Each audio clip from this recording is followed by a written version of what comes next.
നമുക്കറിയാം, സ്കൂൾ ജീവിതത്തിന്റെ സെക്കൻഡറി ഘട്ടം കഴിഞ്ഞ് ഉന്നത വിദ്യാഭ്യാസത്തിലേക്ക് പ്രവേശിക്കുന്നതിനിടയിലുള്ള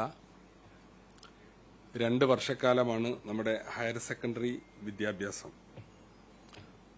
ഇത് നമ്മുടെ വിദ്യാർത്ഥികളുടെ ബൗദ്ധിക, സാമൂഹിക, മാനസിക വളർച്ചയിലെ നിർണായകമായ ഒരു ഘട്ടം കൂടിയാണ്. ഈ പ്രായത്തിൽ അവർക്ക് മികച്ച രീതിയിലുള്ള പഠന സഹായം നൽകുന്നതിലൂടെ അവരെ നല്ല ഗുണമേന്മയുള്ള വിദ്യാഭ്യാസം സ്വായത്തമാക്കുകയും ചെയ്യാൻ അവസരം ലഭിക്കുകയാണ്.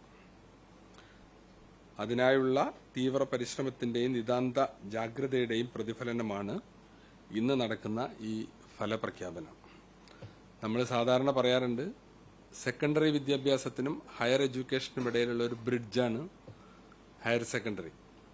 അപ്പോൾ ഇത് വളരെ ശ്രദ്ധിച്ച് ഈ ബ്രിഡ്ജ് പാസ് ചെയ്യാൻ, കടക്കാൻ സാധിക്കേണ്ടത് ഓരോ വിദ്യാർത്ഥിയും പ്രത്യേകം ശ്രദ്ധിക്കേണ്ട കാര്യമാണെന്ന് ഞങ്ങളൊക്കെ വിദ്യാർത്ഥികളോട് സംസാരിക്കുമ്പോൾ പൊതുവിൽ പറയാറുള്ള ഒരു കാര്യമാണ്. അപ്പോൾ അതാണ് അതിൻ്റെ ഒരു പ്രാധാന്യം.